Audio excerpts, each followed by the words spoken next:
Vale, pues vamos a comenzar. Pues bienvenidas y bienvenidos todos a esta segunda jornada del seminario que organiza conjuntamente la Fundación 360 para la Autonomía Personal y el Instituto de Derechos Humanos Gregorio Pérez Barba de la Universidad Carlos III de Madrid. En esta segunda jornada vamos a abrir con la sesión sobre desinstitucionalización. En ella vamos a hablar sobre buenas prácticas para la autonomía personal y el modelo de desinstitucionalización en centros de día. Vaya palabra, vamos a comentar. Tengo el placer de mover a esta mesa, donde me acompaña de derecha a izquierda, bueno, de vuestra izquierda a vuestra derecha. En primer lugar, Sergio Bernardino, que es responsable de transformación, se encarga de diseñar, procedimentar, acompañamiento y evaluación de los procesos de transformación e innovación que se realizan en los diferentes servicios de la Asociación Madrileña de Espina Bífida. Tiene una visión general de la entidad, puesto que trabaja a nivel transversal en ella, y se encarga de promover un enfoque innovador que reafirma a la persona con discapacidad como protagonista de su vida, teniendo en cuenta siempre a su familia cuando sea necesario. A continuación nos acompaña Arantxa Iglesias, es directora del Centro de Atención Diurna, forma parte activa de los cambios metodológicos desde su rol de coordinación del servicio, se encarga de poner en marcha las estrategias que supongan un cambio en el funcionamiento y organización desde un enfoque centrado en la persona. Y a continuación nos acompaña también Toni Gutiérrez, es participante de este proceso de transformación, conoce de primera mano los cambios que se están realizando en el servicio desde la situación previa a la realidad actual. Toni nos contará las modificaciones y nuevas acciones que se han venido realizando desde su visión como destinatario del servicio y como parte activa de ese proceso de cambio. Cuando finalice la ponencia habrá un turno de coloquio, os animo a participar. Las cuestiones que os sean relevantes las vais apuntando para luego comentarlo. Y sin nada más que ahí, pues cedo la palabra a los ponentes. Muchas gracias, Sergio. ¿Se me escucha bien? Sí. Bueno, pues lo primero, disculpar por la tardanza.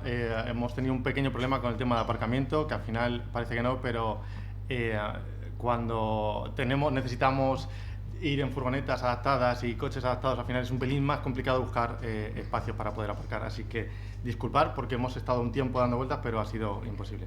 Quería dar las gracias a la universidad por dejarnos contar un poquito la historia que para nosotros ha sido importante, toda esta parte de transformación, y venir aquí a contarla. Darle las gracias también a Fundación 360 por dejarnos participar. Y me gustaría un poco, porque claro, somos los cerramos prácticamente, entonces quisiera saber un poco en el día de ayer cuáles son vuestras primeras impresiones. No sé si tenéis alguna palabra en concreto que pueda definir un poco todo lo que hayáis visto en el día anterior, y me gustaría que me devolvieseis algo, no sé si una pequeña palabra, no sé si una pequeña frase, algo que con lo que os hayáis quedado con el día anterior. ¿Se anima alguien a decir alguna palabra o alguna frase o algún concepto claro que de los de ayer? Desafíos. Bien, me quedo con ello como desafíos, algo que realmente es... estamos en pleno desafío porque nos vamos a encontrar muchísimos cambios, vamos a ir hablando muchísimo más de ellos. ¿Sí? ¿Por ahí? Cambio de cultura. Cambio cultural. Muy bien. Lo vamos a ver también toda la parte de la necesidad de hacer un cambio cultural, ya no solo a nivel interno dentro de las organizaciones, sino también a nivel externo. ¿Alguien más anima con alguna otra palabra, algún otro concepto? ¿Sí? Independencia. Independencia.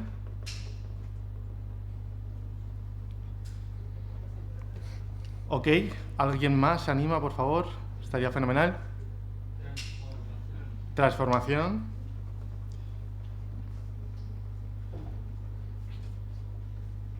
¿Alguien más se anima? Autonomía. Autonomía. Accesibilidad. Gracias. Accesibilidad.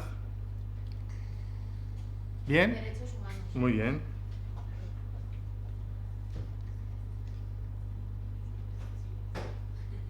¿Hasta aquí? Bien. Fenomenal. Bueno, pues entonces creo que voy muy en la línea, porque claro, esto ha sido un poco difícil montar el final de todo esto y que tenga relación con todo lo que habéis visto anteriormente. Entonces, pues creo que vamos a ir bien.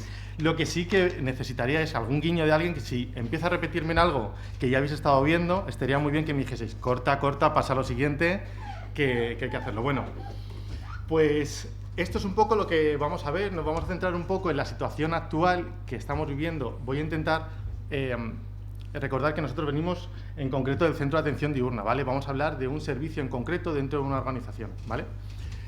Vamos a ver las características. Sí. Perdón que te interrumpa, pero Sí. pensando en el alumnado del máster, igual conviene explicar qué es el centro de atención diurna, porque hay una buena parte que no está. Perfecto. Pues mira, Arantxa, que es la directora del servicio del Centro de Atención Diurna, nos va a poder contar bien. Vale, buenos días a todos, reitero los agradecimientos.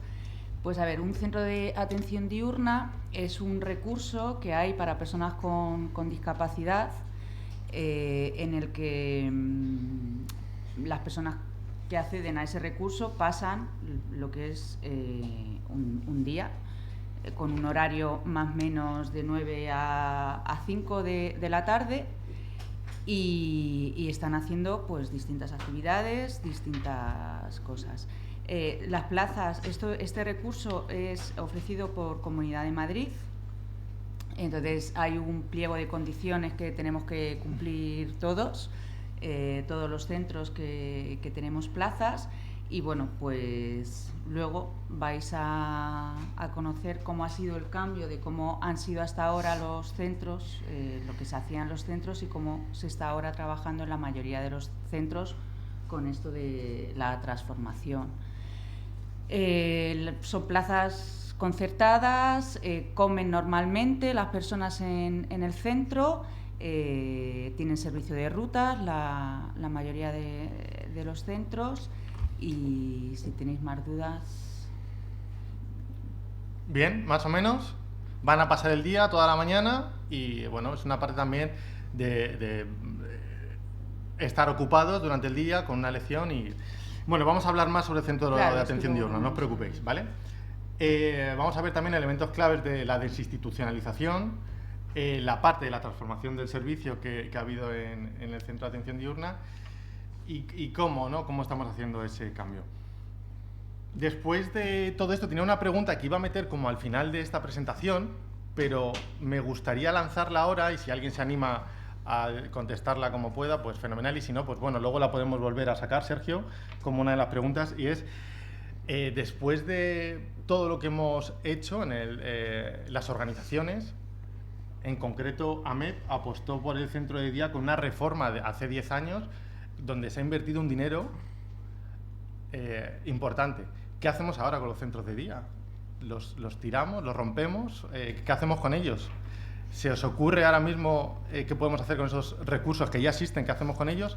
¿A alguien después del día de ayer se le ocurre alguna idea? ¿Algo? ¿No? Bueno, pues luego al ver si después del día de hoy conseguimos sacar conclusiones que nos ayuden también a nosotros, porque tampoco es que nosotros tengamos la clave, ¿de acuerdo? Bueno, pues situación actual que me imagino que habréis visto números. Si no, paso a la siguiente. En Europa se encuentra alrededor de 1,5 millones de personas en situación que están viviendo en una institución. Generalmente, cuando hablamos de instituciones, son personas que están viviendo dentro, pero también hay instituciones como, por ejemplo, los centros de atención diurna. Pero cuando hacen toda esta parte de investigación, se centran más sobre todo en recursos residenciales y hablan un poco de una gran variedad de personas, ya no solo personas con discapacidad, sino también personas mayores, personas sin hogar y personas con problemas de salud mental. Es un poco más o menos la media cuando están sacando los datos, ¿de acuerdo? Y en España en concreto nos encontramos más o menos alrededor de 600.000 personas que se encuentran en situación de institucionalizadas, ¿de acuerdo? Aquí consideramos que podemos hablar de una institución. Bueno, pues cuando nos juntamos entre 6 y 30 personas sería una institución, y cuando hablamos de grandes instituciones, grandes residencias, hablamos de más de 30 personas, entre 30 o 100 personas. Son macro residencias, lo que conocemos como eso. Hay muchísima gente viviendo en instituciones, y vamos a ver lo que eso significa con la parte de derechos humanos, que por eso he ido cogiendo un poco esas pinceladas. La Convención de la ONU dice claramente que las personas que están institucionalizadas se están vulnerando continuamente sus derechos fundamentales. Entonces, hay una contradicción entre todas las políticas que se están lanzando, que se han lanzado durante toda la vida y todos los recursos, con estas convenciones, ¿no? Entonces, habría que darle una vuelta a todo esto y seguir reinventándonos. Por eso aparece la parte de la transformación. La definición de desinstitucionalización implica mucho. Había visto por ahí gente que nos ha estado diciendo cambio cultural. Aquí me gustaría justamente deciros esta parte social, político y cultural, perdonad. Es muy importante ya no solo que a nivel social, que a nivel político se hagan políticas y se invierta en la parte económica para poder hacer nuevos servicios que den salida a romper con estas partes de instituciones, sino también a nivel social. Y cuando se habla a nivel social, no solo somos las organizaciones los que tenemos que poner aquí un granito de arena, ¿no? Vamos a profundizar un poquito más en todo esto, pero creo que hablamos mucho más de la parte de la sociedad. Algo mucho más general y mucho menos concreto que un centro o una asociación o una fundación, sino creo que somos muchos más en cuanto a esto. Para que se haga una desinstitucionalización adecuada, hay que prestar mucha atención y dar mucha importancia a toda la parte de las decisiones que toma la persona. Se han puesto en marcha diferentes modelos, que si queréis podemos hablar de alguno de ellos, que nosotros lo hemos enganchado, pero que al final lo que intentan es poner en valor la voz de la persona con discapacidad, y generalmente este tipo de metodologías están pensadas para personas con más necesidades de apoyo. Cuando una persona no está acostumbrada y está en una residencia, que al final va a ser como nuestra imagen todo el rato, me voy a ir a una residencia, ¿vale? Una persona que está en una residencia, que vive en una residencia, toma muy pocas decisiones durante el día, tanto que ni siquiera puede tomar la decisión de cuándo se despierta y cuándo se va a la cama, porque son horarios que están totalmente establecidos dentro de esas residencias. Entonces, fijaros hasta qué punto las personas que están institucionalizadas no pueden tomar la decisión, ¿de acuerdo? Como estábamos diciendo antes, habla de la parte de los derechos humanos según Naciones Unidas, que creo que habéis estado hablando, así que tampoco le voy a dar mucha más importancia, que la tiene, pero no se la voy a dar yo ya que la habéis hablado. Características de la cultura institucional. Vamos a ver diferentes puntos de esta cultura y hacia dónde más o menos nos puede llevar. Cuando hablamos de una institución, voy a seguir poniendo el ejemplo de la residencia, hablamos de la despersonalización. Ya no hablamos de Arantxa, no hablamos de Tony, no hablamos de Sergio. Hablamos de grupos de personas que al fin y al cabo acaban entrando en grupos semejantes, iguales, para poder categorizarlos. Ahí es donde empieza la despersonalización. No estamos trabajando directamente con las personas, estamos trabajando desde una visión propia de la organización, de la institución donde está, ¿de acuerdo? Rutinas rígidas, volvemos otra vez a la parte de los horarios, ya no solo en el despertar, sino para todo lo cotidiano del día a día. Nos encontramos con actividades que están planteadas y que desde esos marcos no nos podemos salir, ¿no? Rutinas muy rígidas en instituciones. Distancia social. Sobre todo en las grandes residencias, al final la gran mayoría de las actividades y de las acciones que se realizan dentro de ese recurso. No generan impacto ni en la persona ni en la sociedad, porque al no haber ese contacto directo en el entorno más cercano, en los barrios, solo se desarrollan dentro de las organizaciones, se consigue esa parte de distancia social que nos lleva a la institucionalización.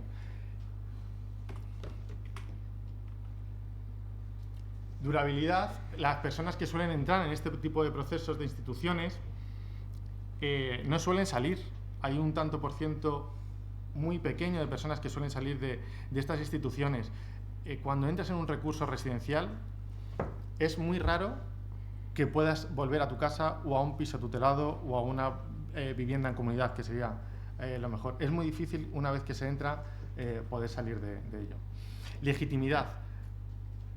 Seguimos pensando en las instituciones que hay normas establecidas, tanto de entrada, de salida, de protocolos, de cómo te tienes que comportar dentro de las instituciones, te gusten más o te gusten menos, pero las tienes que llevar, las tienes que hacer. Y todo el mundo acepta, de alguna manera, que eso sea así, independientemente de que tú tengas otras creencias, otros valores diferentes, pero necesitas de ese recurso. Entonces se genera la legitimidad. Y por parte de las instituciones nos encontramos con una resistencia brutal, las organizaciones, brutal a ese cambio. Nos cuesta mucho, ¿por qué? Porque lo que ya llevamos haciendo durante muchísimo tiempo, digamos que establece un poco la seguridad y el buen hacer que llevamos haciendo durante mucho tiempo. Y nos cuesta mucho romper con esa parte. Tenemos mucha resistencia al cambio. Cuando hablamos de desinstitucionalización, que cuesta mucho decirlo, y decía una compañera también, Berta González, que ya no solo es que cueste decirlo, desinstitucionalización, sino que cuesta mucho hacerlo. Es un proceso muy costoso y muy largo, que por mucho que nosotros pongamos muchas estrategias encima de la mesa, no hay ninguna clave clara cómo tener que seguir los pasos. Es un poco difícil. Elementos claves. O sea, ¿vamos bien? ¿Habéis visto esto? ¿No lo habéis visto el día anterior? ¿Bien? ¿Sí? Voy bien entonces. Gracias. Elementos claves de la desinstitucionalización. Bueno, vamos a ver 5 puntos, creo que son 5, de cómo... no, son más. De cómo... ¿En dónde teníamos que priorizar, no? Bueno, pues un enfoque centrado en la persona, que era un poco lo que estábamos hablando antes, es donde la persona toma las decisiones importantes de su vida. Los recursos institucionales tienen que cambiar el tipo de prestación de apoyo y no pensar en cómo ofrecer un apoyo desde un centro de día, pensando en la organización del centro, cómo sería la mejor forma, sino escuchar a la persona, ver qué es lo que quiere, cuáles son sus necesidades y cuáles son sus objetivos. Desde ahí, proporcionar esa parte de apoyos. La red de apoyo comunitario, ya no solo dentro del centro de día, sino tenemos que buscar estrategias desde las organizaciones, de buscar espacios que sean accesibles, que den apoyos en entornos naturales. ¿Y qué es esto de entornos naturales? Por ejemplo, un gimnasio, que es una de las cosas que, por ejemplo, han estado haciendo en el Centro de Atención Diurna. Pues yo, como profesional del centro, puedo ir a acompañar a Tony a una sesión en el gimnasio, pero tengo que buscar. Mi papel fundamental ahora mismo es buscar apoyos en el propio gimnasio para que sean apoyos naturales y que se den desde ahí. No podemos estar en todos los lados, no nos podemos desdoblar y no tenemos tantos recursos económicos como para poder ir a cada actividad que cada persona quisiera. Pero lo que sí que puedo hacer es que en el momento en el que voy a ese gimnasio, tengo que buscar y localizar personas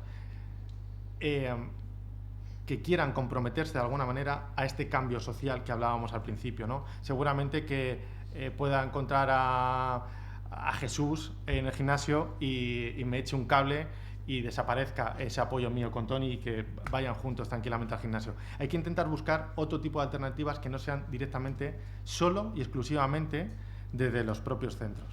¿De acuerdo? Accesos a servicios. Esto hablamos sobre todo también de la parte de accesibilidad, que es importante que los edificios sean totalmente accesibles, cercanos. Capacitación y formación. Llevamos muchísimo tiempo formándonos en este cambio, todos los profesionales. Hemos intentado acompañar a las familias y a las personas con discapacidad en toda esta parte del proceso, que creemos que es importante, pero lo que hay que hacer es justamente lo que estaba hablando anteriormente, es dar formación y capacitar a las personas que están en los entornos naturales, que están en esos centros comerciales, que están en ese gimnasio, que están en esos sitios. Es donde tenemos que invertir ese tiempo y ese esfuerzo y formar, a lo mejor no regladamente, pero sí una pequeña formación en cómo y con qué dar ese tipo de apoyos, ¿de acuerdo? Adaptaciones ambientales. que garanticen un poco la propia movilidad de la persona por los entornos, que no necesiten de un apoyo físico, es también algo importante. La participación activa en los propios procesos internos de las organizaciones son importantes.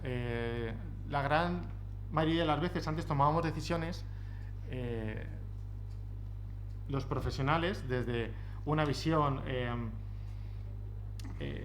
totalmente protectora y intentando hacer lo mejor posible, pero no poníamos en nuestra mesa de diálogo y de toma de decisión a las propias personas con discapacidad, que son realmente por las que estamos aquí. Entonces hay que intentar buscar espacios donde participen más las personas con discapacidad, acompañadas cuando hagan falta, y cuando no haga falta desaparecer de esos entornos. El cambio cultural que habíamos estado hablando, que me habéis comentado, es súper importante con todo esto que estamos diciendo. A nivel interno, en las instituciones es importante porque hay que hacer un cambio de mirada en los cuidados directos y no tan directos. Es muy difícil cambiar el tipo de cuidado que se estaba haciendo durante muchísimo tiempo. Es muy difícil cambiar y pensar que lo que se está haciendo dentro de las residencias, dentro de los centros de día, ha estado bien durante un tiempo porque teníamos una visión asistencial, más de cuidar, y ahora mismo lo que tenemos que hacer es buscar oportunidades que se encuentren fuera. Entonces, la visión de los roles profesionales tiene que cambiar. Tenemos que buscar espacios fuera. Y esto que le toca mucho a Arantxa, la directora, es la flexibilidad y la adaptabilidad, porque nos encontramos con recursos que han sido muy organizados, muy estructurados, con unos horarios establecidos, con unos programas establecidos, con unos proyectos. Y ahora mismo, cuando hablamos de personalización, no podemos hablar tan directamente de unos programas o unos objetivos establecidos de una parte de la dirección. Hay que estar abiertos a esa parte de flexibilidad horaria, organizacional, de objetivos directamente de los propios del centro. Es muy difícil, pero hay que llegar a eso. Y la parte de los recursos económicos que hay que emplear.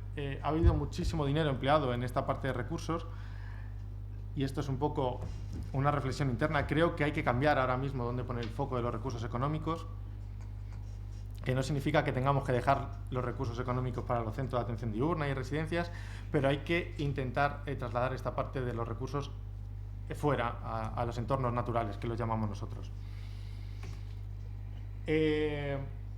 Riesgos de esta transición, de la transformación.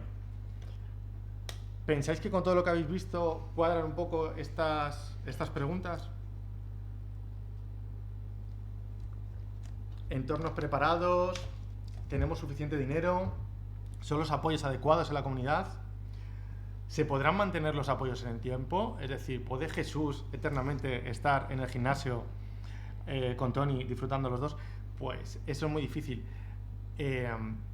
Lo que sí que tengo muy claro, y que bueno, que ya hemos visto en otras organizaciones y en otros países, que hemos pasado de un punto a otro en el que hemos estado protegiendo y cuidando a las personas con discapacidad en los centros, en las residencias, y hemos dicho, vale, aceptamos todo este nuevo modelo, todo este nuevo cambio, vamos a quitarnos del medio los profesionales y vamos a dejar que las personas con discapacidad participen en la vida en comunidad, que participen donde se toman decisiones, que participen en sus familias, que participen a todos los niveles, ¿no?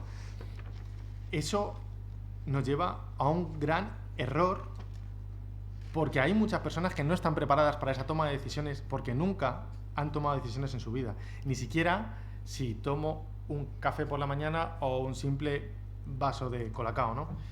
Eso es muy importante, y a eso tiene una nueva palabreja que no sé si la habréis visto, que si desinstitucionalización ya era un pelín complejo, nos vamos a la transdestitucionalización, que es justamente eso, dejar a las personas con discapacidad sin apoyos necesarios, sin calibrar esa parte de apoyos y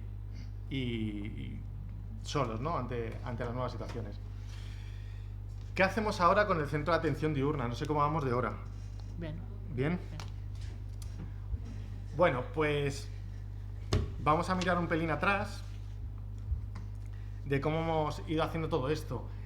AMEP nace hace 48 años.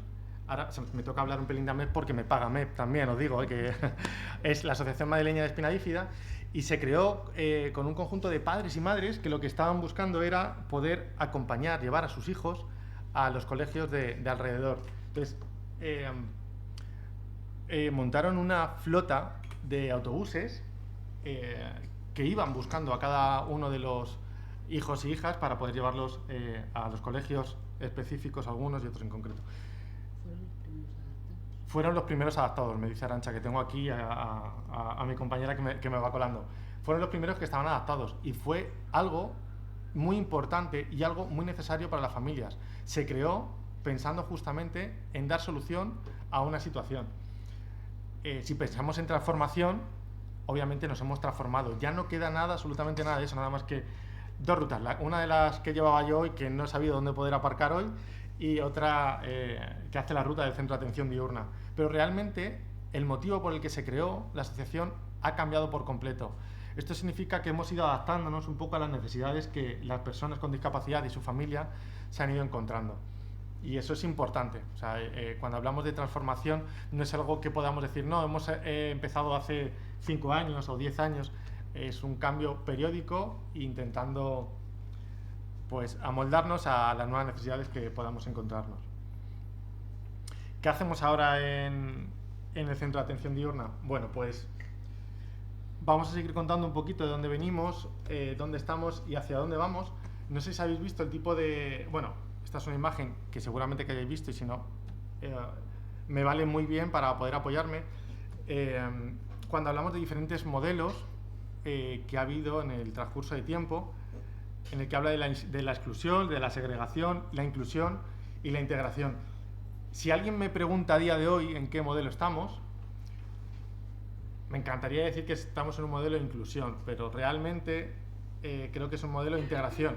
Y nos lleva a un modelo de integración justamente por todas estas instituciones en las que nos encontramos. Porque si os fijáis, en esta parte de integración, en el circulito chiquitito, podríamos decir que es un centro de atención diurna, justamente ese círculo. No estamos teniendo un contacto directo con los recursos de la comunidad, no estamos con el barrio, no estamos con nuestras comunidades, estamos en concreto en Alcorcón, en un centro de día, haciendo actividades dentro, con nosotros solos, y eso es justamente en el modelo en el que estamos. Es cierto que ha habido una evolución, cuando hablamos de un punto totalmente, de un modelo asistencial, podemos sacar como conclusiones, pero mira, una de las primeras que veo es de cómo hablamos de la propia persona, ¿no? Y hablamos de paciente. Cuando es totalmente clínico hablamos de paciente, hablamos de cuidados, hablamos que donde se recibe son en instituciones. Estos son modelos que ya creo que a día de hoy en España quedan pocos, o me gustaría decir ninguno, vamos a decir ninguno, a lo mejor alguno se me escapa, pero yo creo que ya quedan pocos. Voy a quedarme con esa idea. El siguiente sería un modelo de integración, que yo creo que es donde nos encontramos. Si os fijáis, en el donde hablamos de vivienda protegida, centros de día, centros ocupacionales, cambia la perspectiva de la propia persona, de cómo hablamos de la persona, hablamos de cliente. Cuando se habla de cliente, si alguien me puede decir un poco la diferencia entre un paciente y un cliente, ¿quién se anima? A ver.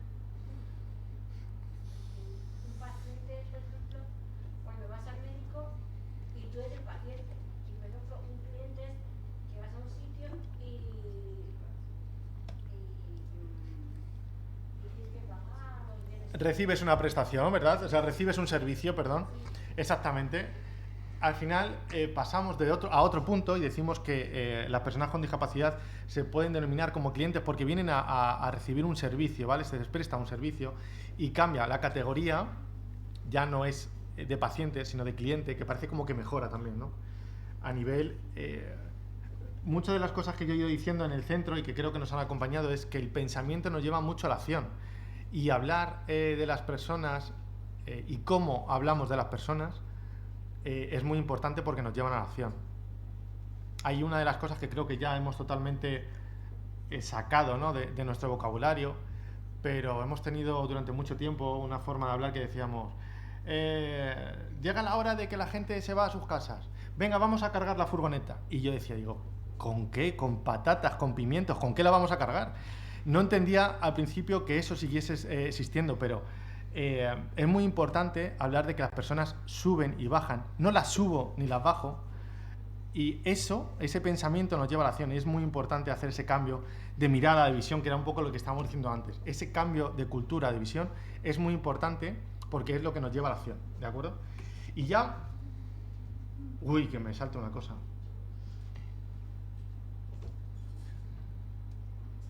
Me lo voy a saltar. Nos falta el último modelo, que lo vamos a ver después del de cuidados, el de integración, falta el de inclusión, que lo vamos a ver ahora. Para hablar del centro de día, de cómo está organizado, pensaros que al final, como bien nos ha dicho Arantxa, son plazas que están concertadas directamente con la Comunidad de Madrid y ponen de alguna manera sus propios requisitos,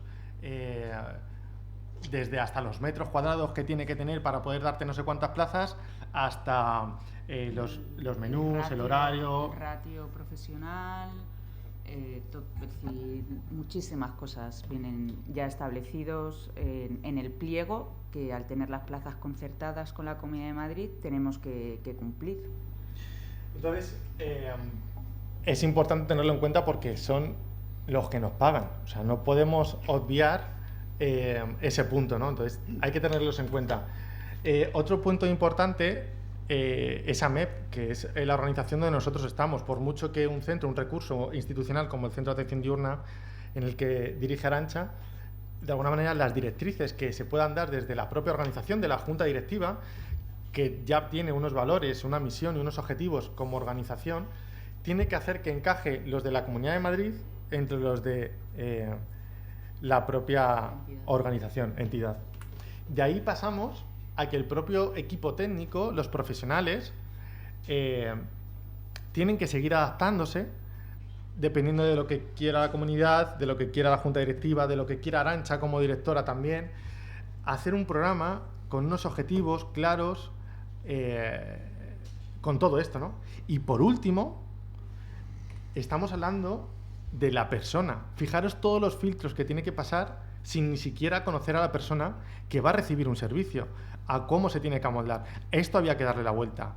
De forma general, antes, y eso ya lo hemos cambiado y estamos súper contentos de eso, cuando una persona se iba del centro por diferentes motivos, porque tuviese que irse a otro recurso, porque no le gustase y se iba a... Bueno, pues otro recurso.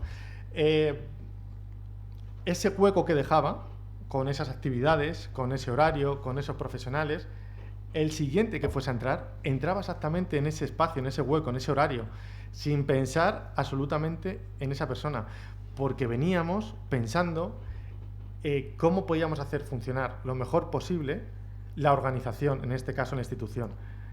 Eso es lo más fácil y sencillo para la organización, pero no estamos poniendo en valor los objetivos ni las necesidades de esa persona. Esto teníamos que darle la vuelta. Muy difícil, pero se puede hacer. Entonces nos vamos a un otro tipo de modelo que le llamamos el modelo en comunidad, el de inclusión. Fijaros que el nombre ha ido cambiando de paciente a cliente y ya a ciudadano. Cuando hablamos de ciudadano, es una persona que tiene totalmente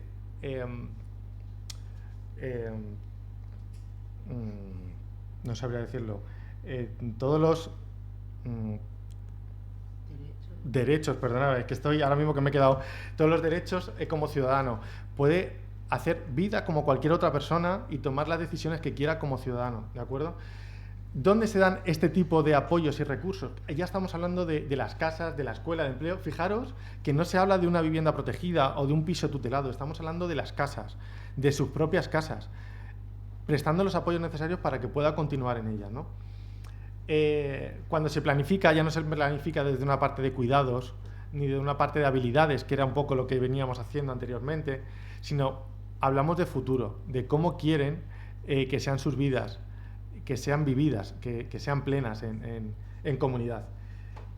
Pero sobre todo, para nosotros, una de las guías que nos ha servido mucho es que cómo determinar esto, ¿no? Y lo determinamos con esta parte de calidad de vida, para nosotros saber si lo que estábamos haciendo estaba bien. Antes nos íbamos a ver si los programas que el profesional se había puesto en habilidades sociales se habían cubierto o no. Ahora mismo lo que hacemos es mirar si la calidad de vida de las personas está siendo buena o no, o estamos mejorando la calidad de vida de las personas. Esto para nosotros ahora mismo es el punto donde llevamos nuestro barco, es nuestro rumbo, ¿no? hacia la calidad de vida.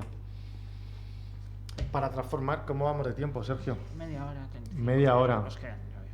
Voy muy despacio y voy rápido porque os veo las caras.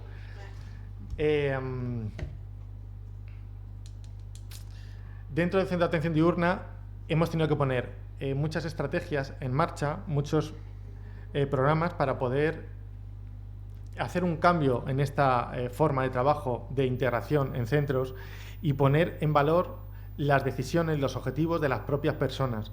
Intentar dejar de estar tanto tiempo dentro de un centro, de un recurso institucional y trabajar más en la comunidad. Y para eso teníamos que cambiar totalmente la organización, romper con esos programas establecidos por parte de los profesionales de habilidades sociales, de terapia ocupacional al uso. Con eso teníamos que romper y ofrecer otro tipo de programas con los mismos profesionales, pero teniendo en cuenta los objetivos de futuro de la persona, ¿de acuerdo? Pero sin olvidarnos nunca de la calidad de vida, que para nosotros es el sello y saber que si lo que estamos haciendo, lo estamos haciendo bien o no. ¿Qué es calidad de vida para vosotros? Venga, lanza la pregunta y bebe un poquito de agua. Para vosotros, ¿qué es calidad de vida?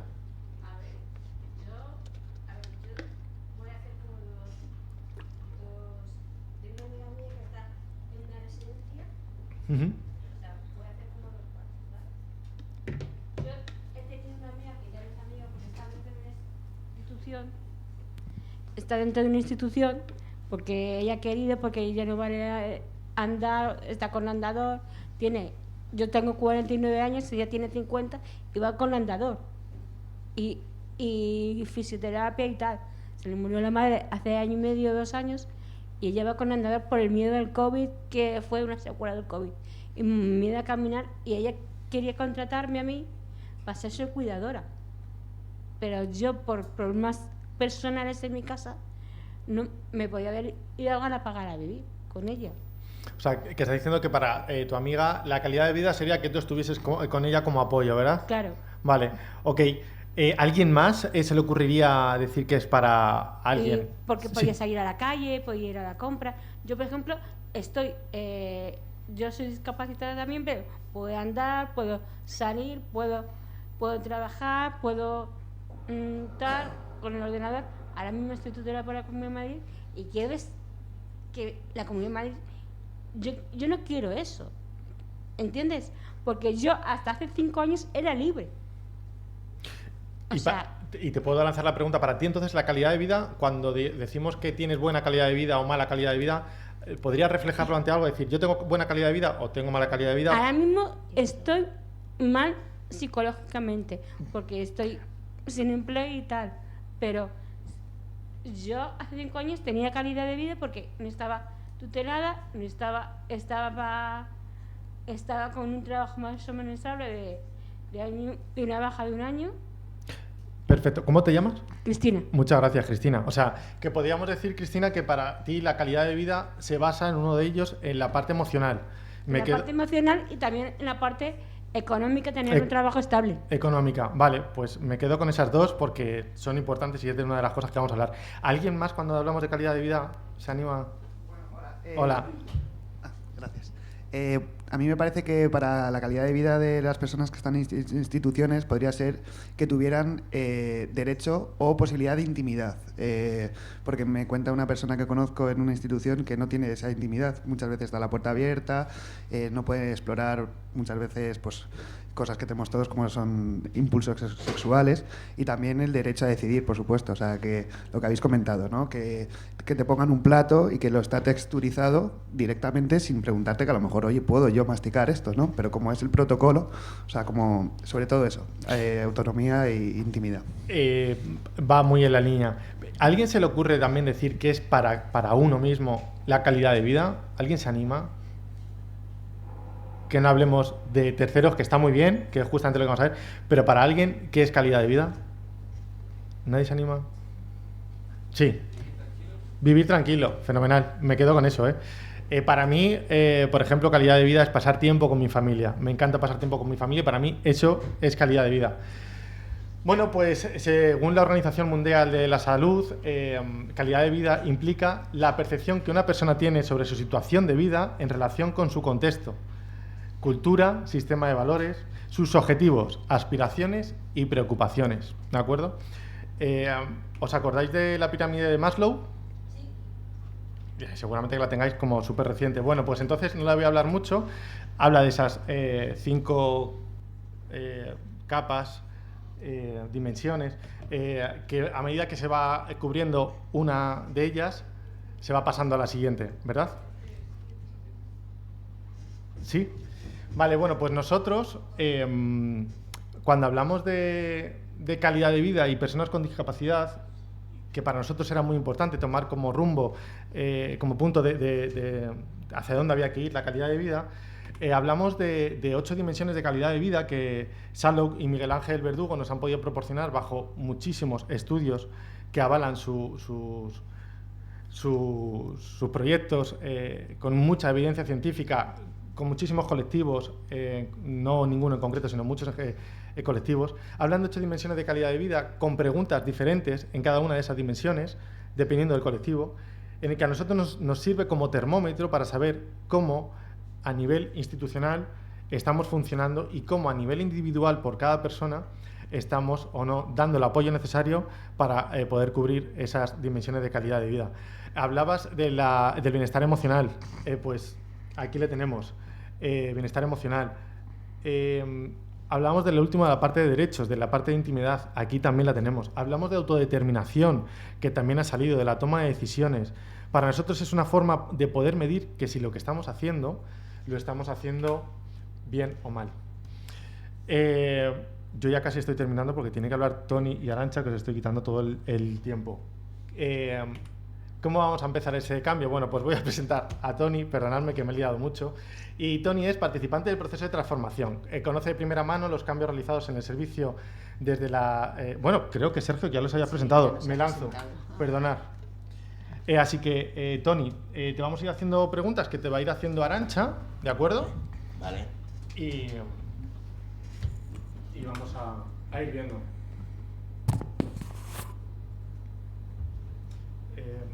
Bueno, Tony, antes las decisiones que se tomaban en el centro, ¿cómo se daban, ¿no? He explicado antes un poquito, Tony, que nos juntábamos los profesionales y demás, ¿verdad? ¿Cómo se hacía? ¿Cómo era antes? No, era antes.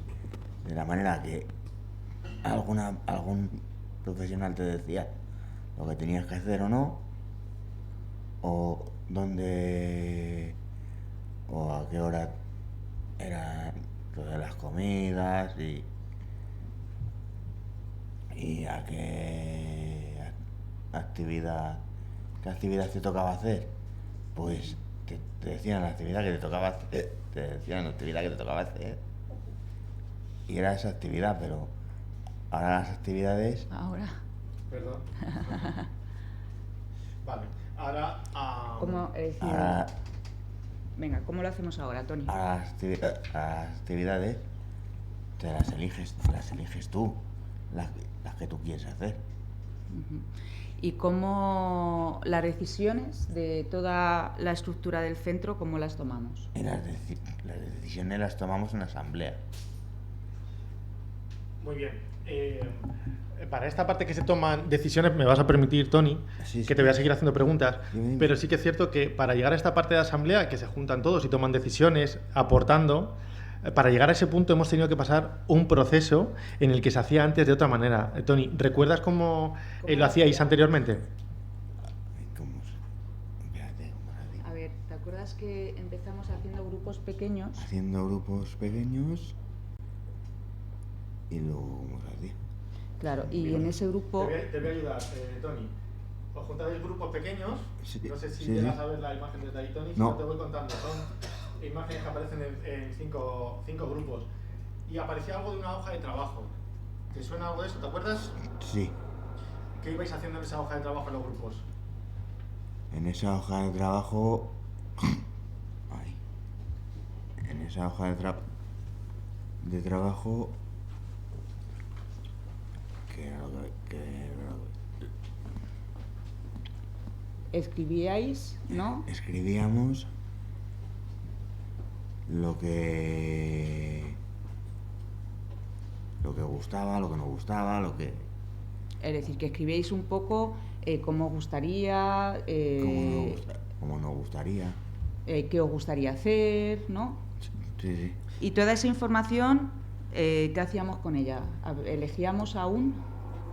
Y tras esa información elegíamos a un portavoz. Vale. De cada grupo, ¿verdad, Tony? De cada grupo que éramos, elegíamos a un portavoz. Se le decía lo que habíamos elegido. Y a partir de ahí empezábamos a Hacer cosas. hacer cosas. Claro, a ver, esto un poco... cuando empezamos todo este proceso, nos dábamos cuenta que las personas no sabían tomar decisiones. Era algo que nunca nos lo habíamos planteado porque siempre íbamos, venga, esto, lo otro, y ya está, ¿no? Entonces, cuando nos damos cuenta de no saben tomar decisiones porque nunca se les ha dotado, pero decisiones tan simples como que me pongo de ropa. Entonces empezamos haciéndolo por grupos pequeños para que les fuera más fácil el empezar a tomar decisiones con respecto tema centro, ¿no? Luego ya, después de tiempo trabajando, ya hemos empezado a trabajar otra toma de decisiones. Empezamos con los grupos de trabajo, había portavoces, luego nos reuníamos con los portavoces y así nos llegaba la información. Pero ahora, ¿cómo lo hacemos, Tony? Ahora lo hacemos en las asambleas. Claro, una vez que han cogido las herramientas para saber tomar decisiones, pues ya lo abrimos y tenemos un espacio en el centro todas las semanas, un día, los miércoles, ¿no, Tony? Sí, los miércoles por la mañana. Claro, los miércoles en el que hacemos la asamblea. En esa asamblea, ¿qué pasa? En esa asamblea se decide, se habla sobre cómo va el centro. Muy bien, Tony. O cómo lo vemos nosotros. Sí, ¿y qué más? Se hacen... ¿Qué más era? Se hacen reuniones. Sí. ¿Y hacéis propuestas? Y hacemos propuestas de salidas, de cosas que queramos ver. Luego se votan y la que más se vote es la que sale. Muy bien, Tony, muchas gracias. Justamente con esta explicación que nos ha dado Tony, intentando cogerlo un pelín también con esa palabra nueva que os había dicho, la transdestitucionalización, es justamente un proceso de tener que acompañar a las personas con discapacidad y no dejarlas que tomen las decisiones cuando nunca lo han hecho, porque acabaríamos en un grave error, que me parece más sencillo, perdón. Pues pasamos al siguiente, porque sí que me gustaría ver, aunque sea de manera muy rápida, Tony, algunas de las cosas que habéis estado haciendo en el centro, pero que nos dé tiempo a todo. Así que vamos a la siguiente. Antes, que lo he explicado un pelín, Tony, hablamos de que los horarios estaban totalmente establecidos, ¿verdad? Que sí. Ibais a un horario que estaba de lunes a viernes, era totalmente igual, ¿verdad? ¿Cómo era? Cuéntanos. Era totalmente igual.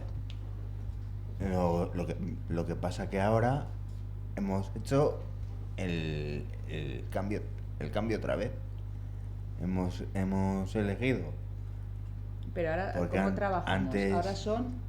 Porque antes lo que hacíamos era que según entrabas, donde te tocaba hacer la actividad que fuera, te tocaba. Y ahora es que las estamos eligiendo nosotros. O sea, Vale, pues al principio, como bien dices, Tony, eran horarios establecidos, además totalmente rehabilitadores, es decir, terapia ocupacional, fisioterapia, era todo así, y tocaba y tenían que ir, ¿no? Entonces empezamos a trabajar por itinerarios. Siempre nos decían que era imposible lo de los itinerarios y bueno, se puede trabajar. Es un esfuerzo a nivel organizativo, como decía Sergio, los apoyos que también tienen que hacer un cambio y demás. Entonces ahora lo que se hace es que ellos mediante asamblea proponen actividades que les gustaría hacer. Esas actividades pues valoramos si son viables, si no son viables, se llevan a cabo y cada persona elige su horario. Es decir, no hay dos personas en el centro con el mismo horario. No, como aparece en la foto, nos sentamos con cada persona y les decimos todas las actividades que pueden elegir en cada tramo de hora y cada persona elige la actividad que quiere hacer. Esto es un encaje de bolillos. un encaje total y absoluto. Y Tony, ¿cada cuánto se hace esos horarios? Porque claro, si lo haces una vez y ya está. No, pero esos horarios se hacen cada 6 meses. Entonces, la organización que hay que hacer cada 6 meses o cada año, dependiendo, creo que ya se había cambiado. Imaginaros lo importante que es para nosotros poder ofrecer algo diferente a lo que estaba establecido. O sea, es un cambio en la organización constante, porque cada 6 meses se plantean nuevos horarios. Pero claro, no es que digamos, son nuevos horarios con el programa de habilidades sociales o... No, ¿qué tipo de actividades hacéis, Tony? ¿Qué tipo de itinerarios tenéis? Cuéntame actividades que Pues hacéis. ahora tenemos fisioterapia. Fisioterapia es porque viene en el pliego que tenemos que tener fisioterapia. Tenemos redes. ¿Qué redes? Redes es en aula. Se hace mecanografía o lectura. Pero en aula, en redes, ¿qué hay? ¿Con qué trabajáis? Trabajamos con ordenadores. Ordenadores, Tablet. Vale, ¿qué más actividades hay en el centro para poder elegir? Luego hay la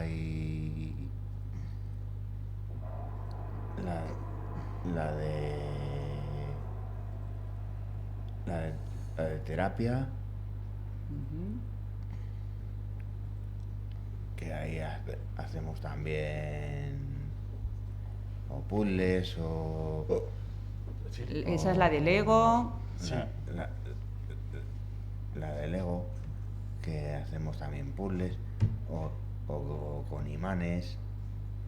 ¿Qué tipo de actividades, Arantxa, nos puedes decir más que se hacen ahí? A ver, las actividades, como he dicho, están propuestas por ellos. Entonces, este año hemos tenido, porque van cambiando, hemos tenido, nos vamos a la calle cultural, que es que el grupo de personas que la ha elegido, pues son los lunes, pues se van a hacer actividades culturales. Nos vamos a la calle gastronómico, que es el grupo de personas que lo ha elegido, pues se van a hacer algo relacionado con la gastronomía, a desayunar, a visitar una exposición, es decir, todo lo que tenga que ver con gastronómico. Tenemos el itinerario de compras, pues el grupo de personas que lo ha elegido todos los jueves va al Hipercor, que es el supermercado que nos pilla más cerca, y son las propias personas las que hacen compras, porque los viernes tenemos una actividad que es cocina. Entonces hacen la lista de la compra, tienen que ellos ir a comprar. Entonces al final estás trabajando muchísimas cosas, pero lo estás trabajando en un entorno natural que a ellos les va a valer para su día a día. Es decir, que al final estar en una sala haciendo actividades de dinero no tiene mucho sentido, cosa que si lo llevamos al día a día, al ir a un supermercado y tener que hacer la actividad, la operación matemática en ese momento de doy dinero, me tienen que dar el cambio y demás, o ver un producto, cuánto cuesta, pues es mucho más enriquecedor para la persona. También baile, pues bueno, un tema de movimiento con música, ¿verdad, Tony? Hay otro itinerario que es derechos, que en derecho estás, En derecho visibilidad y participación, que son actividades en el barrio de Alcorcón, pues bueno, el tema de si está accesible, si no está accesible y demás. Tenemos también el tema, tenemos un proyecto de envejecimiento en el centro, pues las personas entran en proceso de envejecimiento, entonces tenemos actividades adecuadas a ese perfil de personas en envejecimiento, en el que también las propias personas eligen las actividades que quieren. Ay, ¿qué más? Muchísimas más. Porque si no, no vamos a parar, hay que terminar. Tony, ¿tú recuerdas a Arantxa? Esto es justamente con esta visión que teníamos, que os he estado explicando, del modelo clínico, el modelo de integración y demás. Hay una cosa, Tony, que... Ay, no, esta es la siguiente, voy para allá. Que antes Arantxa iba de blanco, ¿verdad? Sí, iba con la bata. Con la bata, que con lo que supone eso, ¿verdad? A día de hoy, Arantxa ya no lleva la bata. ¿Y qué significa todo esto? Que porque esto de decir, bueno, uno se quiere dejar la bata y no sabemos muy bien... Pues que se hace como más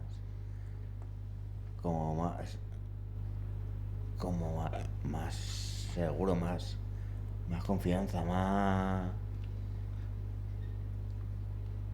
cercanía, ¿verdad? Más cercanía. Vale, vamos a pasar al anterior, que este es algo importante. Los profesionales deciden qué es lo mejor bajo esos programas que estaban establecidos, ¿no? Y ahora las propias personas son las que toman las decisiones. Voy a ir un pelín más rápido, Tony. Vale. Porque si no, no vamos a dar tiempo a las preguntillas. El cambio de mirada de los apoyos es muy importante. Y justamente cuando hablamos de que todos somos apoyos, cualquier persona puede ser apoyo, y buscamos los apoyos en la comunidad, en los gimnasios, en los centros culturales, hay que intentar que esos apoyos sean totalmente naturales. Pero se nos ha dado una cosa que lo hemos puesto como un valor muy positivo, y es que en el centro las propias personas con discapacidad se acaban apoyando, se acaban ayudando entre cosas que pueden hacer entre ellos, y eso lo hemos puesto en valor y que también lo queríamos dejar aquí porque antes era todo tan estructurado y los apoyos eran tan desde un cuidado y desde un nivel tan profesional que parecía que no cabía el que cualquier persona pudiese ayudar a otra sin necesidad de que sea desde esa visión y esa jerarquía profesional. Tony, antes para comer, ¿cómo lo hacíais? Antes para comer lo hacíamos todos juntos, con todas las mesas juntas, no, pero una mesa aquí y luego las tres que van separadas. ¿Y los apoyos dónde estábamos? Y los apoyos estabais, pues, al lado de la ventana, creo. Pero nos sentábamos nosotros solos, ¿verdad? Y os sentabais solos. Y para la comida, ¿cómo hacíamos? Es decir, ¿os servíamos todo? Nos servíais. ¿Y ahora cómo es? Nos lo recogíais. Todo. ¿Y ahora? Y ahora es todas las mesas juntas y cada uno va por su plato o a dejarlo y a coger a lo mejor el agua o dejarla. Vale, bueno, pues nos has contado muchas cosas que seguramente que ahora si quieren preguntarnos algo más, Tony, que lo tienes de primera mano, seguramente que puedas contestarle. Ya por último, quisiera un poco cerrar todo esto con una metodología que nosotros tuvimos que poner en marcha como algo necesario para poder pensar y poder dejar que las personas tomasen sus propias decisiones y que planteasen sus propios objetivos personales. Es una metodología que se llama planificación centrada en la persona. No sé si habéis empezado a leer algo sobre eso. Creo que es un poco la metodología necesaria para las personas con más necesidades de apoyo. No para todo el mundo vale. Generalmente este tipo de metodologías está pensada para las personas que más apoyos necesitan. Ya no solo a nivel cognitivo, sino también, por ejemplo, para personas con difícil comprensión lectora o que no se comuniquen con sistemas alternativos de comunicación. Está pensado justamente para ellos. Entonces, Tony, cuando hablamos de PCP, para ti, ¿qué es esto de la PCP? Pues es plan centrado en la persona y tienes que hacer como cuatro escalas. Tienes que hacer la de familias, la de amigos, la de... Ahí no me salen las otras. El círculo de apoyo, ¿te refieres, verdad? El círculo de apoyo.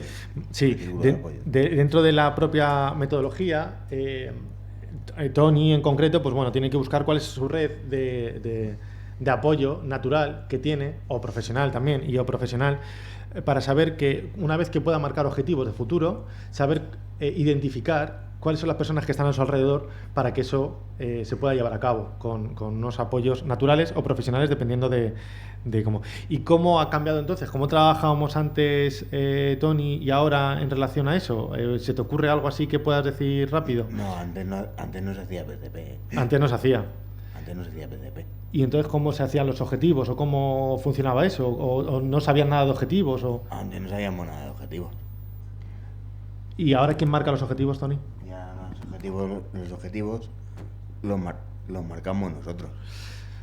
A nivel organizacional siempre se ha hecho que los objetivos están planteados desde los propios profesionales, pensando que era lo mejor para las personas con discapacidad, independientemente, sin conocer a la persona. Os recuerdo que una persona entra a la plaza y se sigue con ese mismo programa, ¿no? Se ha dado una vuelta a todo eso y nos hemos sentado con la persona, que al final es por quien estamos trabajando, y hacemos todo lo posible para que esos objetivos se puedan cumplir. Vale, yo tengo que decir en ese sentido que, y bueno, está ahí Jesús, que seguramente lo verá también, que antes la Comunidad de Madrid eso no lo tenía en cuenta. Es decir, que en los últimos pliegos de condiciones la Comunidad de Madrid ya empieza a decir objetivos individuales, ya empieza a cambiar un poco también la mirada a la hora de poner los requisitos, que antes no, y ahora ya sí que te exige que cada 6 meses las personas tengan sus objetivos individuales, que nos sentemos con la persona, que haya una firma de la propia persona como que ha hecho esos objetivos, cosa que antes eso no se producía. Entonces, a nivel institucional, Comunidad de Madrid, sí que hay un cambio, ¿no? en todo esto. Eso es. Y ya, por cerrar, cuando estábamos hablando de cuáles eran las características que tenía que tener la desinstitucionalización, ¿no? Hemos hablado de alguna de ellas, he rescatado algunas que ya hemos hablado anteriormente, que son importantes después de todo lo que hemos estado hablando, pero me gustaría como remarcar 2 cosas más que se ha estado hablando, pero de verdad que creo que hay que hacer mayor hincapié. Muy importante prestar atención desde las propias organizaciones en dar y proporcionar apoyos en los contextos naturales, en el barrio. Ya no solo que nosotros seamos accesibles a que el barrio pueda venir a nosotros, sino nosotros también tenemos que buscar espacios amables, accesibles, en los que entiendan la diversidad y donde poder confluir energías y sobre todo desarrollarse uno como persona. Eso por un lado. Y por otro lado, como algo negativo que tenemos las organizaciones y que tenemos que estar siempre pendientes, esta parte de resiliencia que al final volvemos de alguna manera a esa forma inicial, ¿no? Intentamos ser flexibles, transformarnos, cambiar todo, pero sin darnos cuenta vamos andando otra vez como hacia atrás, a aquello donde estábamos seguros, en lo cual tiene menos desgaste, en lo cual nos lleva a un funcionamiento mucho más ordinario en el día a día, que no hace falta, que está totalmente sistematizado, y de alguna manera cuando nos queremos dar cuenta de decir, hemos vuelto a esto. Así que cuidado las organizaciones, los profesionales que trabajamos en las organizaciones, que sois futuros, de no caer otra vez en ese tipo de dinámicas institucionales, con esos horarios establecidos, con esos programas y con esas cosas. Así que muchísimas gracias por habernos escuchado y nada más. Un aplauso.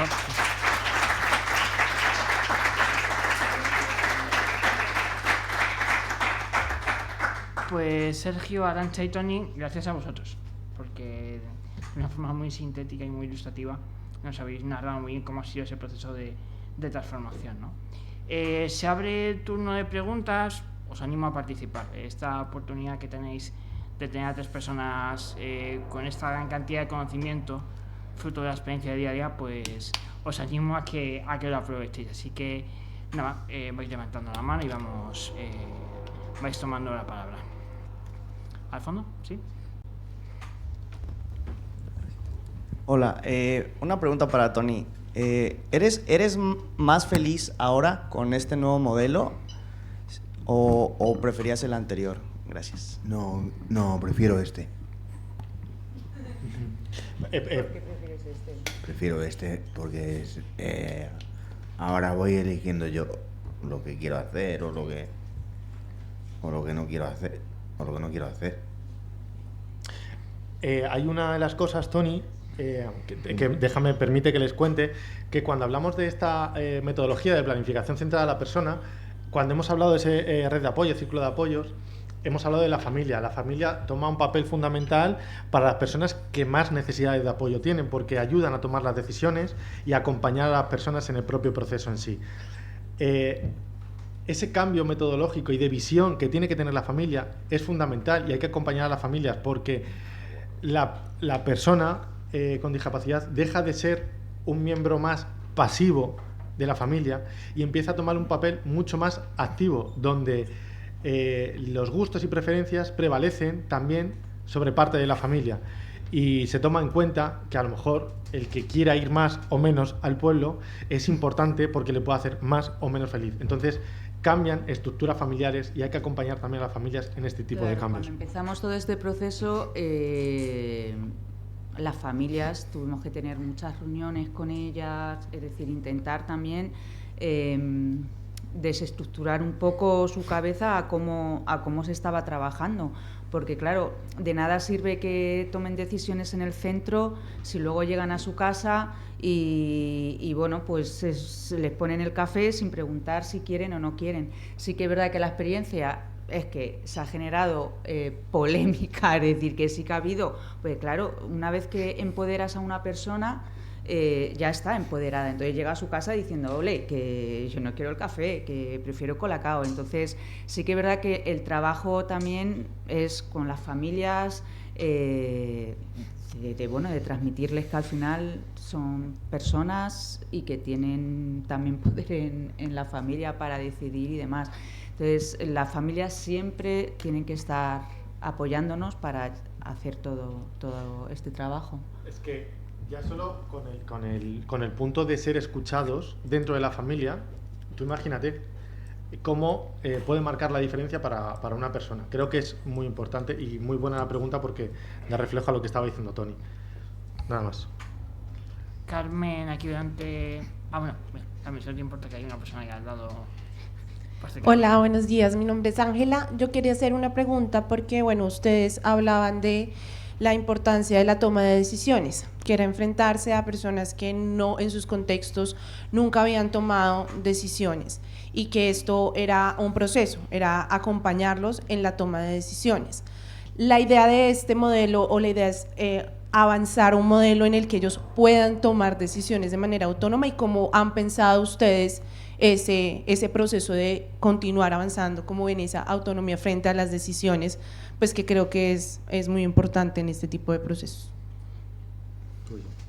A ver, en el centro ellos ya toman sus propias decisiones, ya no necesitan que les acompañemos a tomar esas decisiones, ¿no? Es decir, que, pues mira, se acerca Halloween, pues una persona dice, hacemos fiesta de Halloween, y cada persona decide si quiere participar en esa fiesta o no quiere participar en esa fiesta, que a lo mejor para el resto de personas es una decisión muy nimia, pero para ellos, es decir, el llegar al centro y decir, pues quiero ir a esa fiesta, voy a participar, no quiero, voy a hacer otra cosa, es muy importante. Entonces, esa pequeña toma de decisión ya ellos la toman, que por eso pasamos de grupos pequeños a ya la asamblea, y ellos ya deciden, pues son capaces de decidir lo que quieren hacer cada día en el centro, sin necesidad de ningún apoyo. Ellos ya ven las actividades que hay y deciden, quiero hacer esto, quiero hacer esto, quiero hacer esto otro.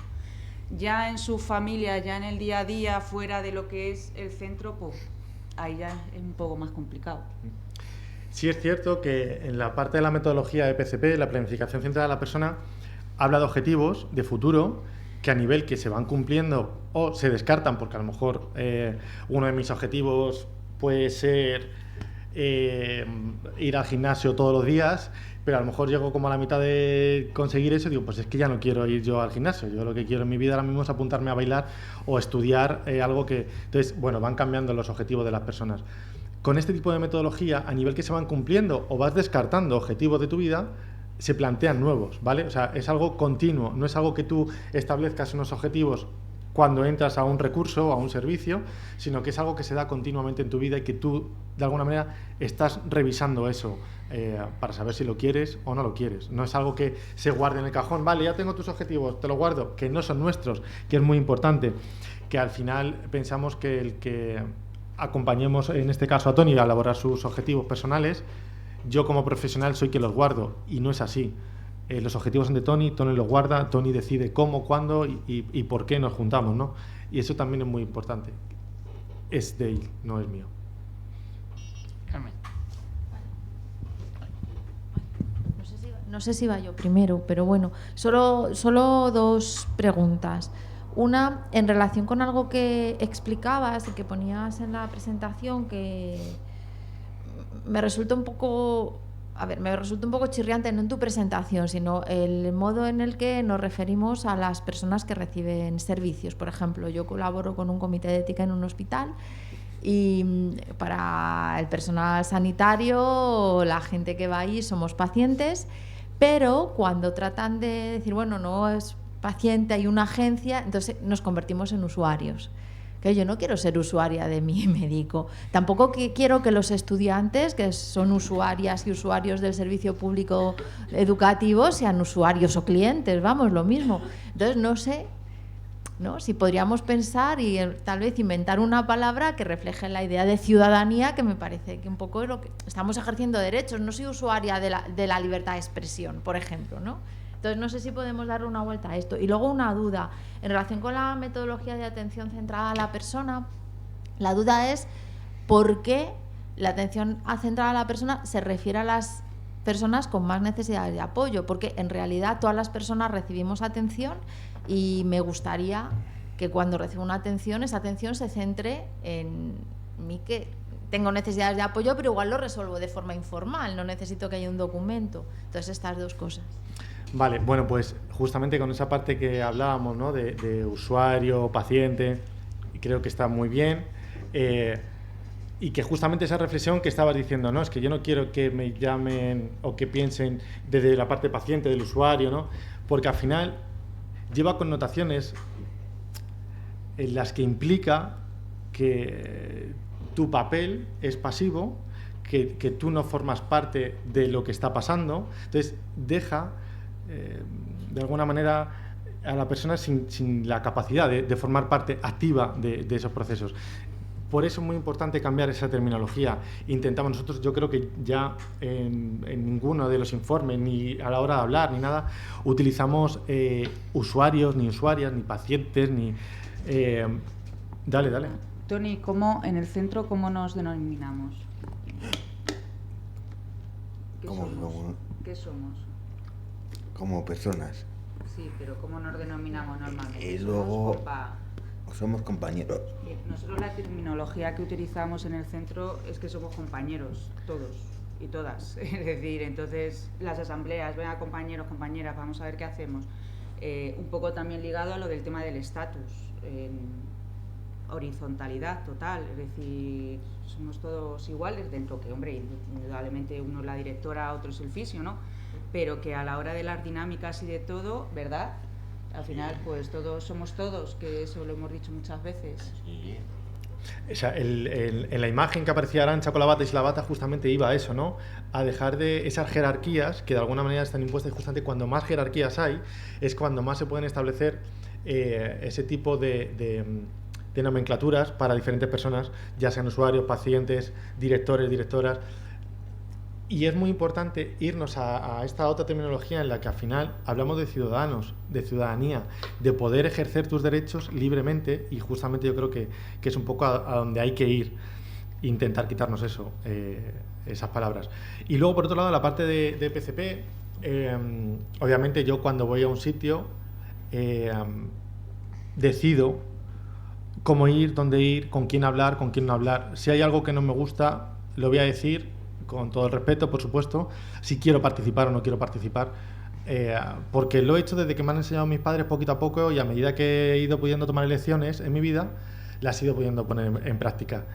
He tomado decisiones muy difíciles en mi vida. Una de mis últimas decisiones relativamente, una hipoteca, me compro casa, no me compro casa, para mí es algo muy importante, pero a medida que he ido aprendiendo la vida, pues he ido pudiendo tomar esas decisiones. Cuando hablamos de la planificación centrada a la persona, justamente lo que hace es otorgar a la persona esa capacidad de escucha de cuáles son sus necesidades para ponerlas en valor. Cuando estamos pensando, bueno, hace tiempo, ya no voy a ponerme en años porque aparento menos de los que luego tengo, entonces luego ya quedaría por ahí, estuve trabajando en un centro, en una residencia de personas con discapacidad, con grandes necesidades de apoyo, con alteración de conducta y con nula comunicación, ni siquiera tenían intención comunicativa. Era cuando más podía participar en esos planes personales. Obviamente nadie me iba, o sea, voy a ponerme un nombre que no es Arantxa, una persona con discapacidad, no tenía comunicación ni nada, pero pasaba tanto tiempo con Arantxa que sabía perfectamente qué era lo que le gustaba y lo que no le gustaba, y eso lo iba apuntando, y eso lo he ido comparando con más compañeros a ver qué han ido pensando, ¿no? Si de repente veo que se ha levantado y ha ido a coger algo, eso significa que le puede gustar, o que se haya sentado a ver la tele justamente en algo que yo voy recogiendo todo eso, es una recogida de información. La propia persona no me está diciendo verbalmente qué es lo que quiere, lo que deja de querer, pero tengo que buscar las estrategias. Mi forma de apoyo es visual y todo eso lo tengo que recoger. Ante eso, establezco cuáles pueden ser los objetivos que pueda tener Mario, porque... Mario, me he ido a una persona real que tenía en la cabeza, perdonad. Lo que se intenta con la PCP es buscar cuáles son las habilidades, los gustos, preferencias, y ante eso se desarrolla el opción. Hay una parte muy importante que es la parte de indagación, que, Toni, ¿tú te acuerdas de la parte de indagación cuando lo hiciste al principio? La parte de indagación, no me acuerdo ahora. Mira, voy a ver si yo recuerdo que te sentaste con Yago, que es una persona que le daba apoyo para la parte del proceso, y estuviste haciendo un poco el recorrido de toda tu historia, ¿no? Y estuvimos haciendo el recorrido de toda la historia. ¿Y como qué cosas podíais apuntar, si quieres contarnos algo, Pues podíamos apuntar qué círculo de amigos tenía o no, qué música me gustaba o no, Y cuando hablábamos de pasado, por ejemplo, ¿qué cosas apuntabais del pasado? ¿Del pasado? Sí. Pues las cosas que nos habían podido pasar. como por ejemplo, mira, una de las cosas que estuvimos hablando ayer era lo del tema del colegio, ¿no? Que tú lo tenías cerca. Era el colegio que lo tenía cerca. Pues, claro, se va recogiendo toda la información del histórico de la persona, intentando buscar puntos en los que esa persona haya disfrutado de su vida, intentar potenciarlo si realmente ha sido gustoso para él. Hay gente que, por ejemplo, nos decía que llevaba años sin ir al pueblo donde nació y que para esa persona le iba a hacer feliz volver, intentar ver dónde se había criado, dónde había ido al colegio. Y eso es importante. Cuando hablamos de las dimensiones de calidad de vida, al final, el bienestar emocional es una de las cosas que tenemos que cubrir. Por eso, nosotros siempre, después de X tiempo, volvemos a pasar esa escala para ver si realmente lo que estamos haciendo está generando impacto real en la vida de las personas, aumentando la calidad de vida. ¿He resuelto tus dudas? ¿Carmen? ¿Sí? ¿Seguro? Gracias. César. Bueno, muchas gracias. Lo primero quería daros la enhorabuena por el proyecto, por todo lo que nos habéis contado, como que da mucha esperanza centrarse en la persona, escucharse, sentarse al lado de él, y lo que decía Arantxa, ¿no? Que yo también creo que cuanto más horizontal sea todo y prescindamos de esas jerarquías, por eso el momento de la foto de la bata me ha encantado, el hecho de que os posicionéis de esa manera, ¿no? Como compañeros, así que felicitaciones porque dais como esperanza a que otro modelo es posible. Y yo os quería preguntar si dentro de las actividades que tenéis, tenéis actividades deportivas, ya sea de deportes paralímpicos o algo así, y también si para algunas actividades os juntáis con otras asociaciones o con voluntarios, o sois todos el equipo de profesionales de AMEP los que os encargáis de llevar a cabo junto a ellos las actividades. Dame un segundo y ya te dejo hablar, es que hablo demasiado. Vale. Parte de mi funcionamiento, de mi día a día aquí en AMEP, es justamente identificar este tipo de cosas, ¿no? Ver oportunidades que se puedan encontrar en el entorno, ver si realmente pueden producir una mejora en la calidad de vida de las personas o un impacto positivo, ya no te digo calidad de vida, que generen algo bueno. Tienen que tener como, para mí, pequeños puntos irrenunciables a los que no tenemos que cumplir o a los que no tenemos que ir. Juntarnos con otras asociaciones está fenomenal, pero al final nos sigue dejando dentro de un modelo de integración en el que solo estamos compartiendo tiempo con nosotros mismos. Hay que intentar buscar espacios que sean los más normalizadores posibles, compartiendo espacio con la gente normal y corriente, que es lo que somos todos, normales y corrientes. Mira, el martes y el miércoles había en el Centro Cultural actividades para personas mayores, porque era el Día del Mayor, y ahí fuimos. Entonces, las personas que fueron estuvieron compartiendo un centro cultural con personas mayores de otros sitios, lo más normalizante posible, ¿no? Es decir, que sí que es verdad que al final nosotros lo que buscamos es eso. Una de las actividades que teníamos era ir al gym, entonces bajaban al gimnasio y claro, nos decían: os podemos buscar hora de 3 a 4 que no viene gente. No, que queremos que venga gente, porque lo que queremos es normalizar. Es decir, quiero la hora que nos venga bien a todos, y que si el gimnasio está lleno de gente, pues que esté lleno de gente, que si tienen que esperar, pues que esperen. Es decir, o que enseguida venga una persona con discapacidad y es: venga, te dejo. No, es decir, ¿por qué? Que esperen. Es decir, que al final lo que intentamos es que adquieran todas las habilidades en una sociedad normal, ¿no? Que no estén en su burbujita de centro de día de persona con discapacidad, sino lo más normalizadora. Tenemos actividades deportivas, las fisios son muy deportivas ellas, entonces sí que hacemos actividades deportivas. Van cambiando por lo que decíamos, porque al final luego las personas valoran al final de año las actividades que han hecho y se piensa si se repite la actividad o se quita. Entonces, según cada año va habiendo distintas actividades, pero sí que contemplamos el tema deportivo. Bien, sí, que justamente lo que intento es, cuando veo algo que es muy positivo y que es una actividad que puede generar eso bueno, intento firmar acuerdos o convenios de colaboración para que eso se quede en el tiempo. Intentar vincular siempre, cuando una práctica es buena, es pues cerrarlo lo máximo posible, ¿vale? Intentar dejarlo en el tiempo el mayor tiempo posible. Sí, por ahí. Ahí atrás, bueno. Hola, quería hacer una pregunta. En todo este cambio que ustedes están llevando a cabo, ¿ha habido también un cambio a nivel de roles profesionales y de competencias profesionales? Y quería que comenten un poco cómo había sido, si se han generado nuevos roles, si es que sigue la estructura del profesional que se dedica a eso o es que es un rol profesional y dentro de ese puede haber cualquier otro, digamos, cualquier profesional que lo desempeñe cumpliendo con ciertas calificaciones tanto personales como profesionales y técnicas.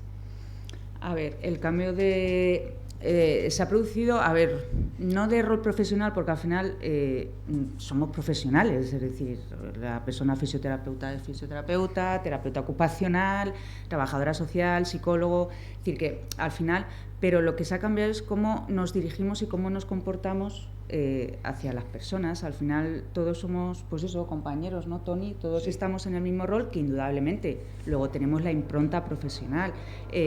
Si Tony llega que le duele la muñeca, pues indudablemente va a ser la fisioterapeuta la que esté a ver qué ejercicio puede hacer o qué no puede hacer porque le duele la muñeca.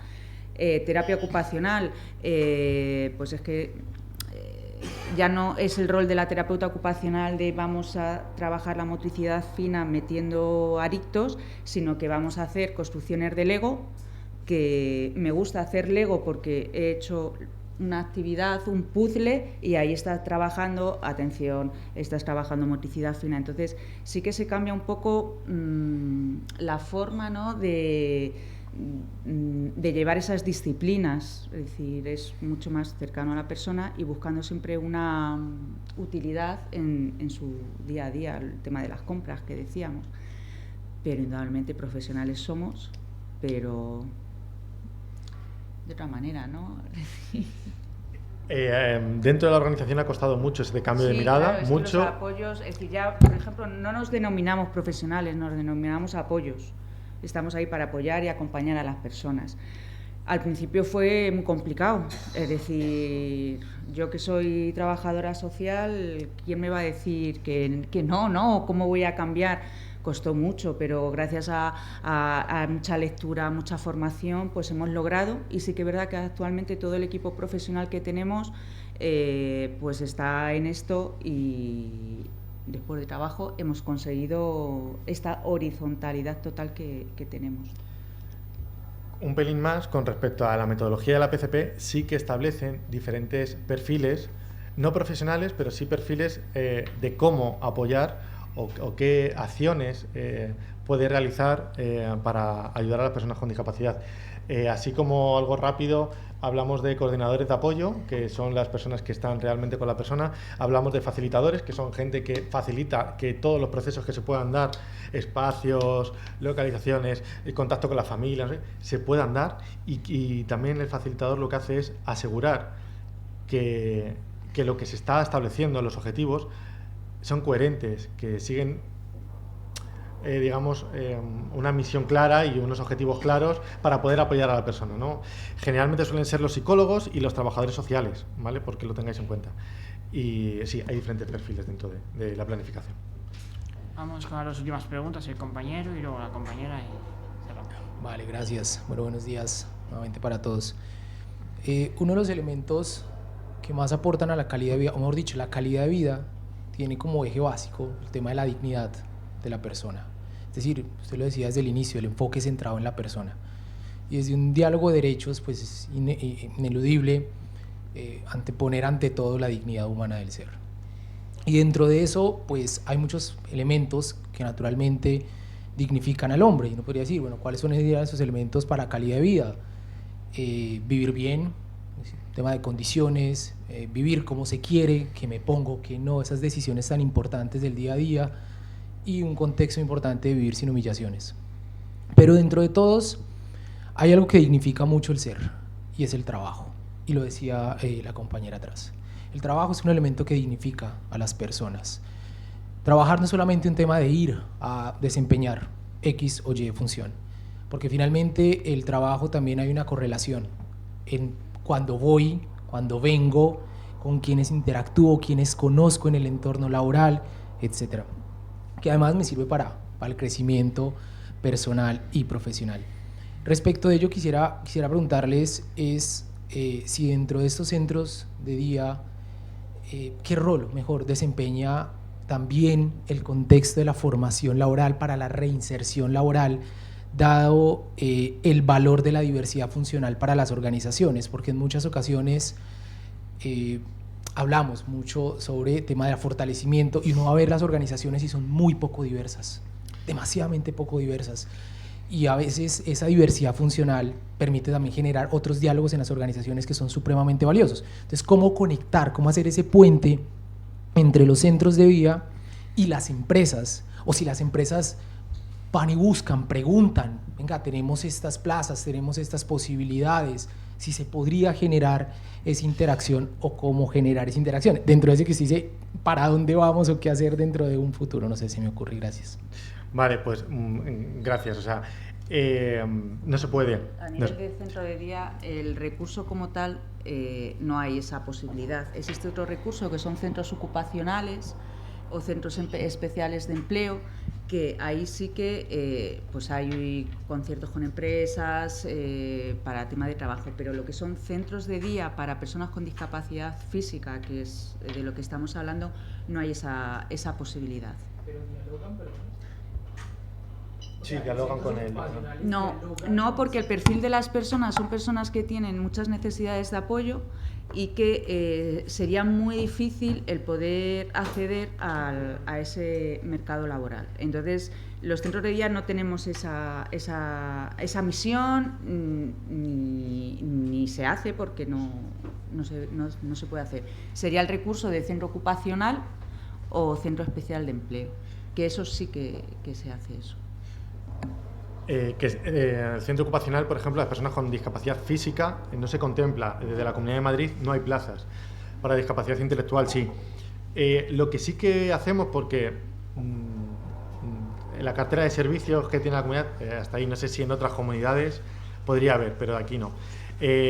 Lo que sí que ponemos en valor, todo lo que estabas diciendo de esta parte del mercado laboral, a todo lo que te conecta, es importante. Creo que a lo mejor podemos hacer algo parecido, lo que somos nosotros como recurso de centro de día, creo que podría ser eso, pero se plantean nuevas ideas, no tanto a nivel laboral al uso, pero sí que lanzamos una línea que ya hemos puesto en marcha, que es formación, por ejemplo, en... Tony, ¿recuerdas no sé si tú has hecho la formación alguna formación online o has hecho algo de formación en el centro últimamente? Formación online no, pero... ¿Y de algunos compañeros te suena alguna formación que hayan hecho? No me suena. Vale, pues lo voy a contar, Tony. Es una formación por ejemplo, de manipulativo, toda la parte de manipulación de alimentos. Son formaciones que son pre-laborales, que no nos llegan porque nunca jamás podremos trabajar, pero eso sí puede ser una línea de alguna manera acercarnos lo máximo posible a eso que quieran conseguir. Eso por un lado. Y otras organizaciones, sé de buena tinta, que lo que hacen es que ya que no pueden ponerse en marcha en el mercado laboral, lo que utilizan son los mecanismos de voluntariado, que puedan ayudar como voluntarios a alguna organización, ya sea en residencia de personas mayores, ya sea en escuelas con niños pequeños. Entonces, intentan buscar todo lo más cercano a la parte laboral para que puedas crecer y hacer una realización personal, como cualquier otra persona, aunque no pueda llegar a esa parte del mercado laboral. Nada. Bueno, no sé si hay alguna pregunta. ¿Hay alguna más? Sí, yo sí, te veo. Pero alguna más adicional, porque ya con esto cerraríamos el debate, si os parece bien, sí. porque incluso ha tenido que haber sustitución en la moderación de la mesa. Adelante. Gracias. Muy rápido, solamente preguntarles dos cosas. La primera, ¿cuánto tiempo les llevó este proceso de cambio de paradigma y adopción del modelo?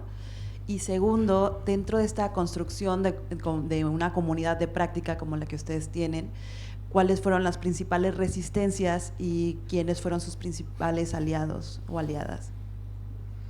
Vale, está fechado, lo tengo muy claro. Empezamos en el 2017. Es decir, que en el 2017 es cuando empezamos ya a un inicio de cambio, poco a poco. Era lo que decía, es decir, mucha formación, muchas lecturas y seguimos. Es decir, que esto no se para. Es decir, que al final tienes que irte empapando de todo lo que va surgiendo, de nuevas teorías, de nuevas cosas. Te tienes que ir adaptando al perfil de personas que va entrando al centro, que eso también es importante. Las plazas están concertadas, Comunidad de Madrid es la que deriva a la persona al centro, entonces nos tenemos que ir adaptando también a ese perfil de personas. Antes no trabajábamos el tema de envejecimiento y ahora nos hemos volcado y nos hemos tenido que formar en envejecimiento. Entonces, por el 2017 estamos en esta transformación y seguiremos hasta que nos dejen.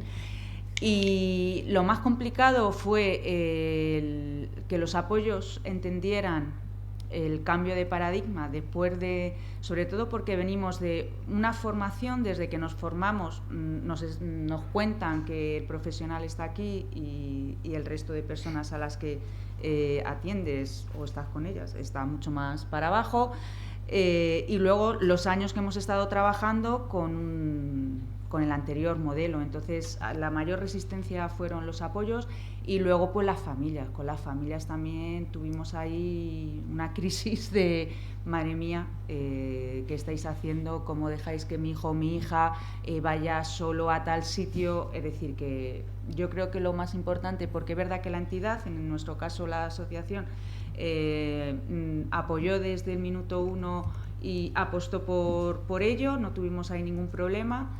Pero los apoyos y las familias yo creo que fue lo más complicado. Sí. Hola. Bueno, yo más que una pregunta quiero hacer unas reflexiones y unos comentarios, sobre todo para quienes asisten a este seminario, ¿no? Acción además también es una entidad miembro de FAMA, que es una federación de asociaciones, de la cual también tengo el honor de presidir. Y AMEF es una entidad que no es una empresa, es una entidad sin ánimo de lucro, que valora como resultado económico más el social que el económico. De alguna manera, una empresa mira su cuenta de resultados y si hay beneficios, mejor, porque luego tiene que repartir dividendos entre sus socios, ¿no? En este caso no, en este caso con que lleguemos a tener equilibrado el presupuesto nos conformamos, ¿no? Eso a veces nos lleva a que las dificultades de gestión es complicada porque la administración no entiende que hay costes que van aumentando y si eso no lleva a una colaboración de la propia administración, pues la cosa se complica, teniendo a veces que reducir servicios y prestaciones. Bueno, en ese sentido también he de decir que no se puede generalizar en cuanto a que no hay una misma persona con discapacidad igual que otra.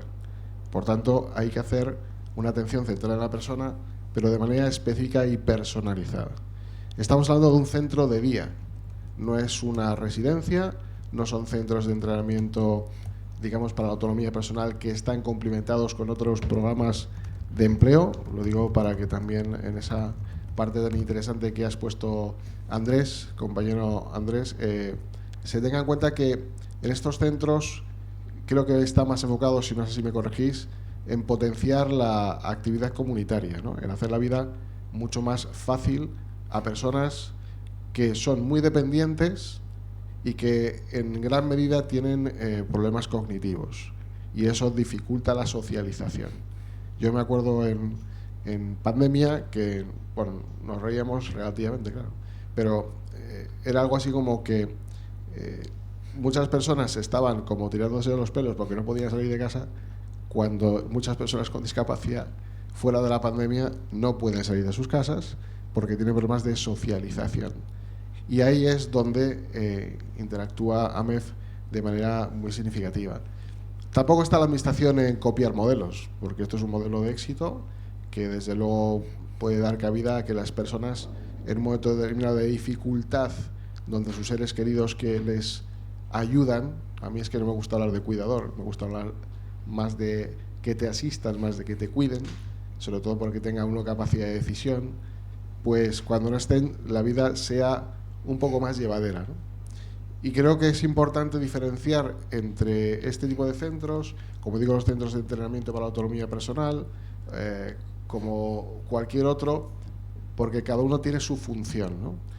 Por ejemplo, los centros de entrenamiento para la autonomía personal tienen una función complementaria, como decía, con el empleo, porque es, como decíamos antes, algo que te dignifica como persona, ¿no? Y que te propicia esa socialización y que te propicia además también pues que personas con discapacidad no desarrollen otras patologías como pueden ser enfermedades mentales, porque también la falta de socialización puede llevar a esos efectos tan negativos. Mirad, hay un problema cultural importantísimo que ya por defecto muchas personas con discapacidad se les tiene como que, perdóname la expresión, no valen para nada. Y directamente, pues a lo mejor a un centro de día o directamente a una residencia. Y el problema es que el éxito de este programa es porque los técnicos están tremendamente implicados. Sin esa implicación personal es imposible cambiar esos modelos de gestión, que es, por cierto, lo que veníamos diciendo ayer. No queremos que se tiren las residencias. Evidentemente, yo creo que lo que hay que hacer es cambiar el modelo de atención residencial. Y como ejemplos como el de AMEF no van a existir, o existirán muy poquitos, pues lo que estamos pidiendo es que la Administración obligue por ley a que esto se tenga que hacer de otra manera. Posiblemente, al final, estos modelos se repliquen, se den cuenta de que la situación es más certera el hacer de verdad políticas para la autonomía personal que al final retroceder manteniendo las políticas para potenciar la dependencia, porque al final, y ya voy terminando, nos quedamos incluso hasta con un lenguaje sucio para nosotros, y es que se habla más de plazas que de personas. Oye, ¿cuántas plazas tienes en tu centro? Oye, ¿cuántas plazas me vas a financiar? Oiga, no somos plazas, somos seres sintientes, personas que tienen pues ganas de vivir de otra manera, en la que nadie dirija sus propias vidas, ¿no?